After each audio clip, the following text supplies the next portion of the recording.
Bonjour à tous, ici c'est Pegajinka et aujourd'hui j'avais envie de faire une petite vidéo un peu improvisée, voilà, c'est pas du tout écrit à l'avance et ça faisait également longtemps que j'avais pas fait de review. Je pense que c'est légitime de dire longtemps étant donné que la dernière que j'ai faite remonte à Rock Leon. Mais du coup voilà, on va parler aujourd'hui de la El Salamander, le booster B113 comme vous pouvez le voir ici. Ce toupie appartient à Goshin Suo, un personnage très important de Beyblade Burst Show Z, je rigole bien évidemment. Elle est composée du coup du layer El Salamander que vous pouvez voir juste ici, on en reparlera bien évidemment. Du disque 12 qui apparaît pour la première fois sur Winning Valkyrie, et du driver Operate.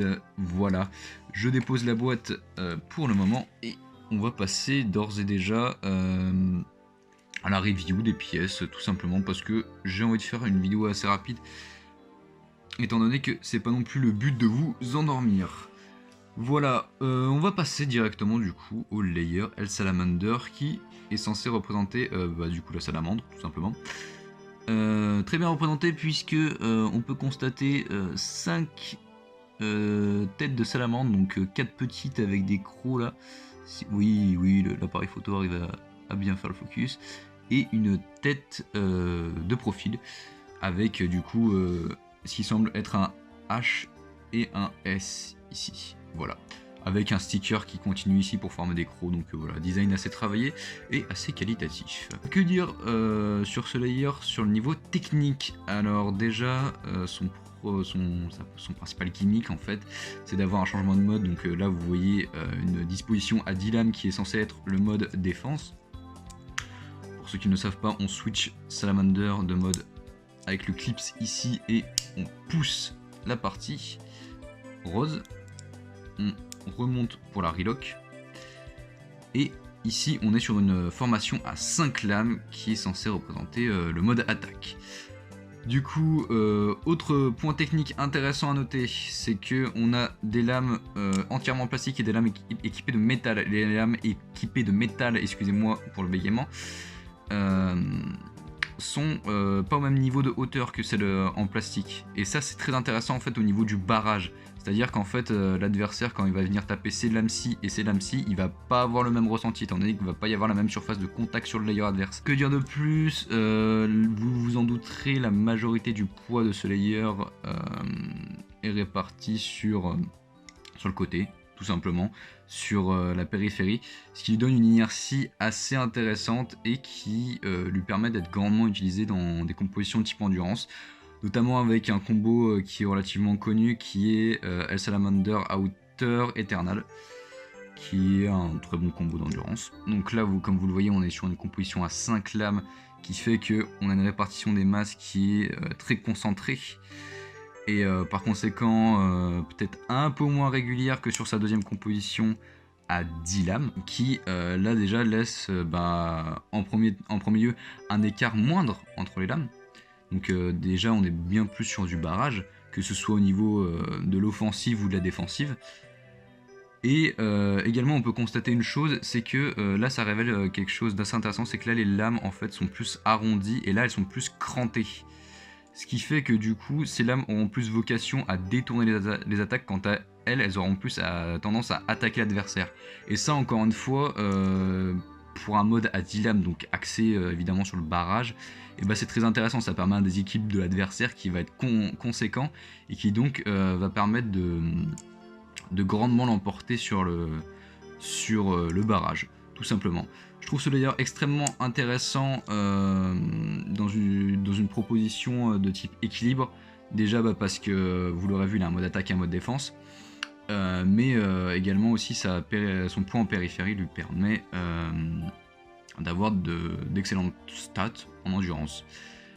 Que dire de plus? Oui, même si ils ont officialisé les deux modes comme le mode défense et le mode attaque, personnellement je préfère utiliser cette composition pour tout simplement du barrage, que ce soit offensif ou défensif, et du coup l'autre composition avec les 5 lames plus pour de la grosse attaque.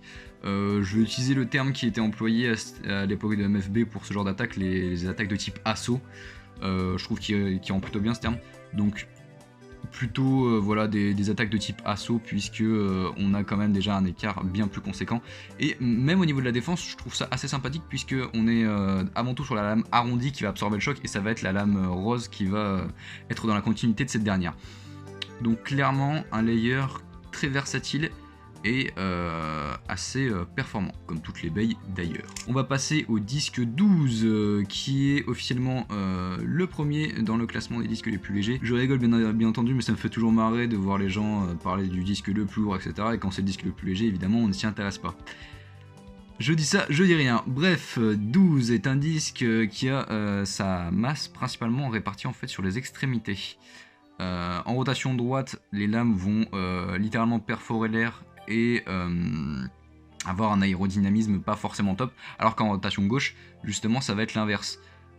Même si on va avoir des masses qui vont partir sur le côté, elles vont plus se resserrer dû à la force centrifuge et au fait qu'elle tourne dans le sens inverse, et du coup l'air va tout simplement aller vers le centre en faisant comme ça. Sinon ce disque est assez dangereux, notamment en rotation droite, parce que vous l'avez vu, on va avoir ces lames là qui vont rentrer en contact, donc je vous invite grandement à le jouer avec une frame. Ce que je vais faire tout de suite, je vais prendre du coup la frame de J. Jarmongan 6 Glaive Nothing, qui est dans le RB de Garuda. Donc du coup c'est une bae qui est juste pour la collection, mais c'est pas mal parce que elle a Glaive.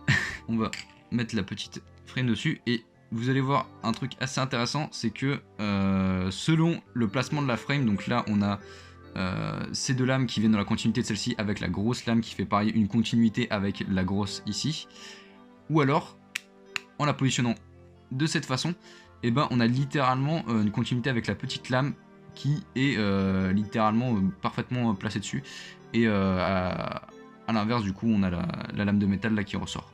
Donc voilà, en fonction de la position que vous voulez mettre, vous allez avoir des performances différentes.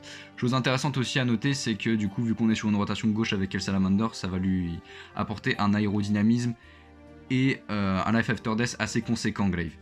Alors que en prenant juste 12, vous allez voir un truc assez intéressant, c'est que voilà, le disque est assez cranté, du coup concernant le life after death, c'est pas très performant.